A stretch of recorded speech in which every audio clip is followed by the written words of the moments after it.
खबर भिवानी से है, जहां भिवानी के पंचायत भवन में वन नेशन वन इलेक्शन विषय पर सेमिनार आयोजित किया गया, जिसमें भाजपा के राष्ट्रीय सचिव ओम प्रकाश धनखड़ मुख्य अतिथि रहे। उन्होंने कहा कि देश को विकसित भारत की दिशा में ले जाने का रास्ता वन नेशन वन इलेक्शन से गुजरता है। धनखड़ ने बताया कि हर चुनाव पर 4 से 7 लाख करोड़ रुपए खर्च होते हैं और अगर सभी चुनाव एक साथ कराए जाए तो 1.5 लाख करोड़ रुपए की बचत संभव है। उन्होंने कहा कि एक साथ चुनाव होने से समय की बचत भी होगी और विकास कार्यों पर भी ध्यान केंद्रित किया जा सकेगा।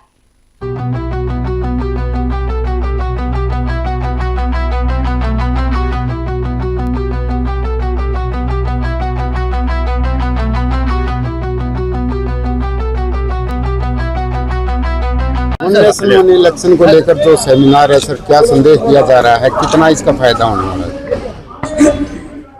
देखिए,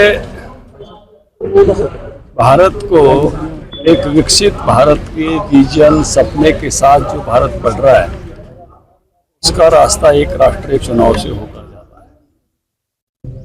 कई बड़ी बड़ी बातें एक राष्ट्र एक चुनाव से ठीक हो जाएंगी।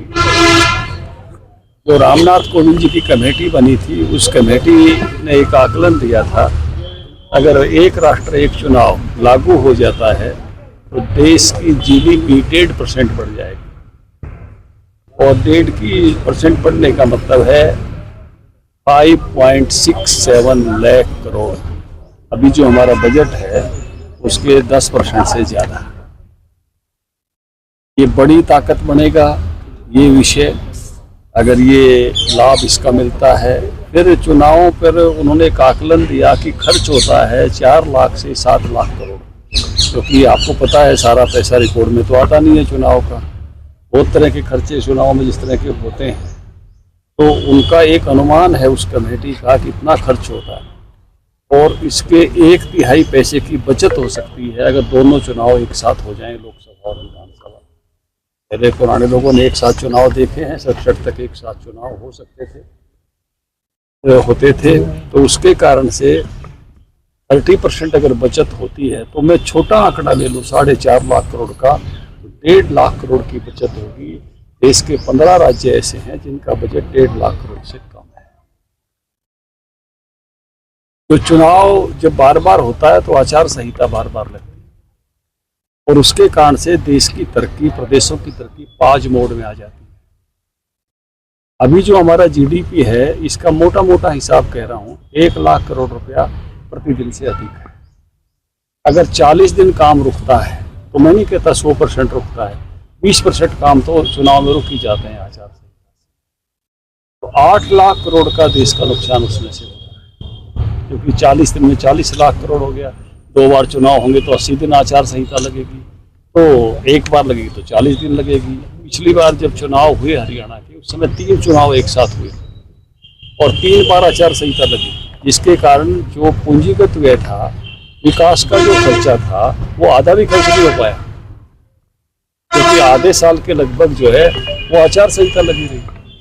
तो इसके कारण से हमारी इकोनॉमी 5 मोड़ में आती है। जो हमारी मैन पावर है वो भी बहुत बड़ी मात्रा में लगती है।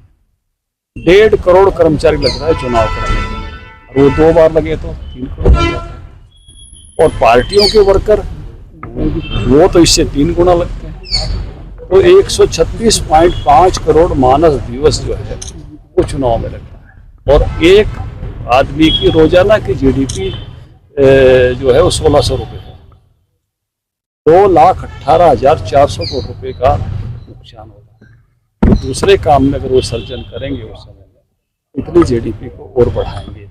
फिर बार बार चुनाव से एक प्रेशर है सब सरकारों पे, नई घोषणाएं और नई घोषणाएं और नई घोषणाएं। तो बजट 2 तरह का होता है, एक रेवेन्यू बजट, एक कैपिटल बजट।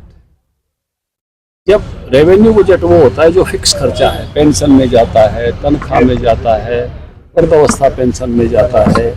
और पूंजीगत बजट वो होता है जो नए विकास के काम आता है, जैसे फ्लाईओवर बनते हैं, 152D जैसे रोड बनते हैं, बाईपास बनते हैं। तो जब नज़दीक चुनाव होते हैं तो इन घोषणाओं के कारण से पूंजीगत बजट कम होता है, क्योंकि बहुत सारी अनाउंसमेंट पहले हो जाती है। और वो रेवेन्यू बजट की तरफ खिसक जाती है। अब रेवेन्यू बजट और पूंजीगत बजट का इकोनॉमी पर बहुत अलग अंतर है। रेवेन्यू बजट इकोनॉमी को 2 बार घुमाता है आर्थिक पहिया, और पूंजीगत बजट 6 बार घुमाता है। जैसे मेरे पास पेंशन के पैसे आ गए, मैंने खर्च दिया।